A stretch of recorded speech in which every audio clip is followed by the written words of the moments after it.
The alarm rings at 5:47 a.m., same time every morning for the last 3 years. Sarah reaches over, hits the button, and feels that familiar weight in her chest. The weight of knowing she'll probably skip the gym again, probably eat lunch at her desk again, probably promise herself tomorrow will be different again. But what if I told you that Sarah's biggest mistake isn't her lack of willpower? What if the real problem is that she's trying to climb Mount Everest when she should be walking up a single step? Most people think success requires massive action, dramatic change, life-altering decisions that reshape everything overnight. But the most successful people in the world know a secret that sounds almost too simple to be true. They know that the smallest actions, repeated consistently, create results that seem impossible. This isn't another motivational speech about grinding harder. This is about the hidden psychology that makes consistency inevitable, about why your brain fights you every time you try to change, and about the precise formula that turns microscopic habits into life-changing momentum. Because here's what nobody tells you about transformation. The people who achieve extraordinary things aren't extraordinary people. They're ordinary people who discovered how to work with their psychology instead of against it. They learn to make consistency feel effortless, and once you understand how they do it, you'll never approach change the same way again. Let me show you what I mean. The human brain consumes roughly 20% of your body's total energy. That's more than your heart, your lungs, and your muscles combined. So your brain has evolved one primary mission: conserve energy at all costs. Every time you try to do something new, something different, something that requires effort, your brain treats it like a threat to your survival. This is why motivation fails. This is why willpower runs out. This is why you can feel inspired watching a success story and then struggle to maintain that inspiration for more than a few days. Your brain isn't broken. It's doing exactly what it was designed to do: protect you from wasting precious energy on uncertain outcomes. But there's a loophole in this system, a backdoor that bypasses your brain's resistance entirely, and it's hiding in plain sight.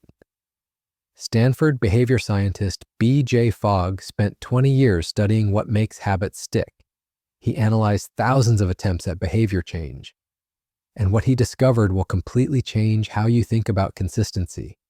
The secret isn't in the size of the action, it's in the size of the emotion you feel after completing it. When you do something small and succeed, your brain releases a tiny hit of dopamine. Not enough to notice consciously, but enough to mark that behavior as beneficial. Do it again tomorrow and you get another small hit. Your brain starts to associate the action with reward. The resistance begins to fade. The behavior becomes automatic. But here's where most people get it wrong. They think bigger actions create bigger rewards. So they set massive goals, achieve them once or twice, and then burn out when the effort becomes unsustainable. They're trying to flood their brain with dopamine instead of creating a steady, reliable stream. The most successful people do the opposite. They make their initial actions so small that failure becomes nearly impossible. Not because they lack ambition, but because they understand that consistency beats intensity every single time. James Clear documented this principle in his research on habit formation. He found that people who started with just 2 minutes of daily reading were more likely to become regular readers than those who committed to reading for an hour. People who began with 5 push-ups were more likely to develop a workout routine than those who started with hour-long gym sessions. The reason is psychological. When you complete a tiny action, you're not just doing the action. You're proving to yourself that you're the type of person who follows through. You're building what researchers call identity-based habits. Instead of focusing on what you want to achieve, you focus on who you want to become. This identity shift is everything, because when your actions align with your identity, consistency stops feeling like work. It starts feeling like self-expression. You don't have to force yourself to read because you see yourself as a reader. You don't have to drag yourself to the gym because you see yourself as someone who exercises. But there's a specific way to trigger this identity transformation, and it starts with understanding the 3 layers of behavior change. The first layer is outcomes. This is where most people focus: losing weight, making money, getting promoted. The second layer is processes, the systems and habits that lead to those outcomes. But the third layer is the deepest. It's your identity. Your beliefs about who you are and what you're capable of. Most people try to change from the outside in. They set outcome goals and hope their identity will eventually catch up, but lasting change works from the inside out. Every time you complete a small action that aligns with your desired identity, you cast a vote for that version of yourself. The more votes you cast, the stronger that identity becomes. This is why starting small isn't just about building habits. It's about rewiring your fundamental beliefs about what you're capable of. Each tiny success becomes evidence that you're changing, that you're someone who follows through, someone who keeps promises to themselves. And once you have that evidence, something remarkable happens. Your brain stops fighting the behavior and starts supporting it. The same psychological mechanism that once created resistance now creates momentum. What felt impossible begins to feel inevitable. But here's the crucial part that most people miss. The size of your initial action matters less than the consistency of your execution. A single push-up done every day for a month will create more lasting change than 100 push-ups done once. Because the brain doesn't measure progress by intensity. It measures progress by repetition. This is why the most successful people often seem to achieve their goals effortlessly. They're not relying on motivation or willpower. They've trained their brains to see certain behaviors as non-negotiable parts of their identity. The effort happens at the identity level, not at the action level. Think about brushing your teeth. You don't need motivation to do it. You don't rely on willpower to maintain the habit. You brush your teeth because you see yourself as someone who has good hygiene. The behavior feels automatic because it's connected to your identity. Every meaningful change in your life can follow this same pattern, but only if you start small enough to succeed consistently and specific enough to build the identity you want. The question isn't whether you're capable of dramatic transformation. The question is whether you're willing to make that transformation feel boringly simple. Because the most powerful changes often look unremarkable from the outside. They're hidden in the daily decisions that nobody else notices but compound into results that everyone sees. This principle scales beyond personal habits. It applies to relationships, careers, creative projects, and even entire organizations. The companies that dominate their industries rarely do so through dramatic pivots or revolutionary breakthroughs. They do it through consistent, incremental improvements that compound over decades. Consider how Amazon started as a simple online bookstore. Jeff Bezos didn't launch with the intention of becoming the everything store. He focused obsessively on one thing, making the customer experience slightly better each day. Faster shipping, better recommendations, easier returns. Each improvement was small, almost unnoticeable, but they accumulated into an unstoppable competitive advantage. This same compound effect happens in your personal life. The person who reads 10 pages every night doesn't just gain knowledge, they develop the identity of a learner.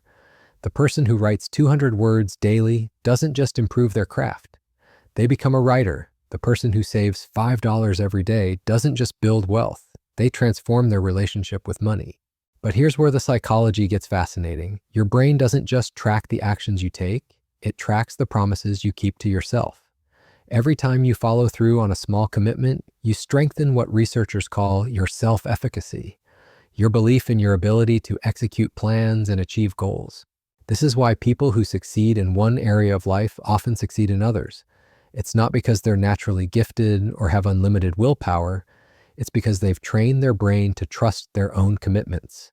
They've built a reputation with themselves as someone who follows through. The opposite is equally true. Every time you break a promise to yourself, even a small one, you weaken that trust. Your brain starts to treat your own commitments as suggestions rather than certainties. This creates a downward spiral where each failure makes the next failure more likely. This is the real tragedy of setting goals that are too ambitious. When you inevitably fall short, you're not just failing to achieve the outcome. You're teaching your brain that your commitments don't matter. You're eroding the very foundation that all future success depends on. The solution is counterintuitive. Instead of raising the bar higher, you lower it. You make the initial commitment so small that keeping it feels almost trivial. Not because you lack ambition, but because you're playing a deeper game. You're building the psychological infrastructure that makes larger goals possible. Think of it like compound interest for your identity. The person who does one push-up every day for a month isn't just building an exercise habit. They're proving to themselves that they're someone who exercises. That identity becomes the foundation for everything that follows. More push-ups, longer workouts, better nutrition choices, increased energy, improved confidence. But the magic doesn't happen in the action itself. It happens in the moment immediately after completion. That brief pause where you acknowledge what you've done, where you recognize that you kept a promise to yourself. That micro moment of self-recognition is where transformation lives. Most people rush past this moment, they complete the action and immediately move on to the next task. But the most successful people have learned to savor it. They take a conscious second to acknowledge their follow-through, to let their brain register the completion, to feel proud of keeping their word, even about something small. This isn't about being self-congratulatory or setting low standards. It's about understanding how behavior change actually works at the neurological level. Your brain needs clear feedback to form new pathways. When you consciously acknowledge completing a small commitment, you're providing that feedback. You're helping your brain recognize the pattern you want to strengthen. The research on this is overwhelming. Studies show that people who track their habits and celebrate small wins are significantly more likely to maintain those habits long term. Not because tracking itself is magical, but because it forces you to notice and acknowledge your consistency. It makes the invisible process of identity change visible. This is why the most effective habit tracking apps don't just record what you did, they celebrate when you do it. A simple check mark, a streak counter, a visual progress indicator. These aren't just motivational gimmicks. They're psychological tools that help your brain recognize and reinforce the identity you're building. But you don't need an app to harness this principle. You just need intentionality. After completing any small commitment, pause for 3 seconds. Acknowledge what you did. Feel satisfied that you followed through. Let your brain mark the moment as significant. This practice transforms the entire experience of behavior change. Instead of grinding through actions you don't want to do, you start looking forward to those moments of self-recognition. The habit becomes rewarding not just for what it accomplishes, but for what it proves about who you're becoming. And this is where consistency stops being about discipline and starts being about identity maintenance.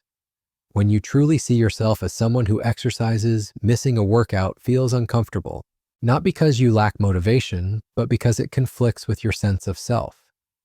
The behavior becomes self-reinforcing. This identity-based approach explains why some people seem to maintain healthy habits effortlessly, while others struggle constantly. The people who make it look easy aren't relying on willpower or motivation. They've aligned their actions with their identity so completely that consistency feels natural. The path to this alignment always starts with the smallest possible step, not because small steps lead to small results, but because they lead to sustainable systems. And sustainable systems, given enough time, create results that seem impossible to anyone watching from the outside. The person who transforms their body didn't do it through extreme workouts or perfect nutrition. They did it by becoming someone who moves their body every day and makes slightly better food choices consistently. The person who builds wealth didn't do it through get-rich-quick schemes or perfect market timing. They did it by becoming someone who saves regularly and invests systematically. The transformation happens so gradually that even they don't notice it day to day. But over months and years, the compound effect becomes undeniable. They look back and can barely recognize the person they used to be, not because they forced dramatic change, but because they allowed consistent small actions to reshape their identity naturally. This is the hidden psychology of consistency. It's not about the actions themselves. It's about the person those actions help you become. And once you understand this distinction, every small step forward becomes both easier to take and infinitely more powerful in its impact. The question isn't whether you're capable of dramatic change. The question is whether you're willing to start so small that change feels inevitable rather than overwhelming. Because the most profound transformations always begin with the simplest actions, repeated with the quiet confidence that small wins, accumulated over time, create the foundation for extraordinary results. And over time, create the foundation for extraordinary results. Sarah never imagined that her biggest breakthrough would come from something so small she almost missed it. 3 months into her journey of microscopic changes, she had established a rhythm: 5 minutes of reading before bed, 1 glass of water upon waking, 2 minutes of stretching during lunch. Actions so tiny they felt almost ridiculous. But then something shifted, not in what she was doing, but in how she was thinking about what she was doing. It happened on a Tuesday morning. As she reached for that single glass of water, a thought flickered through her mind. I'm someone who takes care of herself. Not someone trying to take care of herself, not someone hoping to become healthier, someone who already was. This distinction might seem trivial, but it represents the most profound shift in the psychology of change. When your identity aligns with your actions, the entire game transforms. You stop relying on external motivation and start operating from internal conviction. The neuroscience behind this transformation is remarkable. Brain imaging studies show that when people successfully adopt new behaviors, long-term, specific regions of their brain actually change structure. The anterior cingulate cortex, responsible for decision-making, becomes more efficient. The prefrontal cortex, which governs self-control, develops stronger connections. Most importantly, the brain's default mode network begins to incorporate the new behavior as part of its baseline narrative about who you are. This isn't metaphorical. Your brain literally rewires itself to support the identity you've been consistently demonstrating through your actions. The person who writes for 10 minutes every day doesn't just develop a writing habit. Their brain begins to identify them as a writer. The person who saves $5 daily doesn't just build wealth. Their neural pathways start processing them as someone who values financial security. But here's where most people stumble. They expect this identity shift to happen immediately. They want to feel like a runner after one jog, like an entrepreneur after one business idea, like a healthy person after one salad. When they don't experience that instant transformation, they assume the approach isn't working and abandon it entirely. The reality is that identity change follows a specific timeline that can't be rushed. Researchers have identified 3 distinct phases in the formation of identity-based habits. Understanding these phases is crucial because each one requires a different psychological approach. Phase 1 is mechanical execution. This lasts roughly the first 2 to 8 weeks, depending on the complexity of the behavior. During this phase, the action feels foreign. You're consciously deciding to do something that doesn't yet feel natural. Your brain is still processing the behavior as an exception rather than a rule. The key during this phase is pure consistency without expectation. You're not trying to feel different. You're simply proving to your brain that you're serious about this change. Phase 2 is identity integration. This typically occurs between week 6 and 20. Here, something remarkable happens. The behavior stops feeling like something you do and starts feeling like something you are. You catch yourself naturally gravitating toward choices that align with your emerging identity. A person developing a reading habit finds themselves choosing books over television without conscious deliberation. Someone building an exercise routine starts preferring stairs to elevators without thinking about it. Phase 3 is identity maintenance. This begins around month 4 and continues indefinitely. In this phase, the behavior becomes so integrated into your sense of self that not doing it feels uncomfortable. You've reached what psychologists call identity lock-in. The habit is no longer something you maintain through discipline. It's something you maintain through self-expression. Most people quit during phase 1 because they expect phase 3 results immediately. They're looking for evidence that the change is working before the neural pathways have had time to form. But the most successful people understand that phase 1 is supposed to feel mechanical. That's not a bug in the system. That's the system working exactly as designed. This understanding completely changes how you approach the inevitable moments when motivation wanes.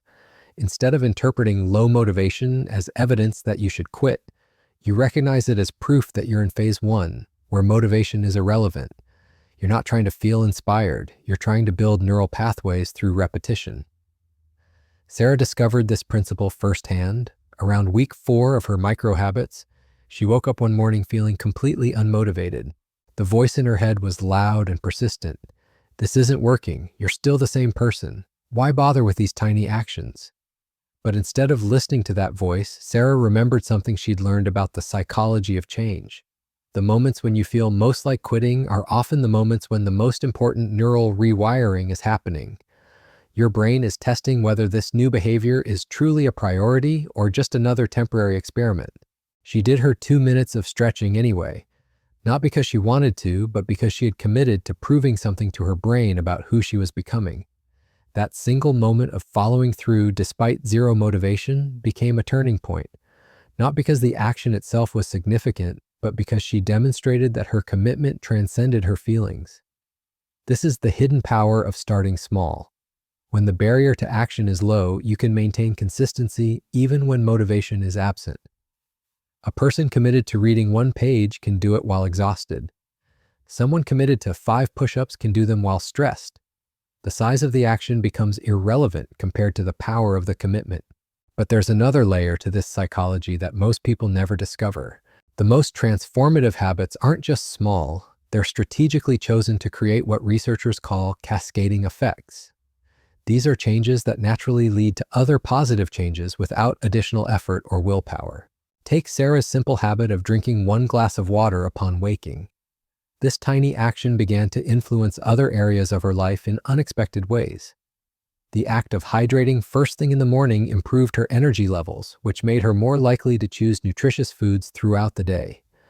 Better hydration improved her sleep quality, which enhanced her mood and decision-making capacity.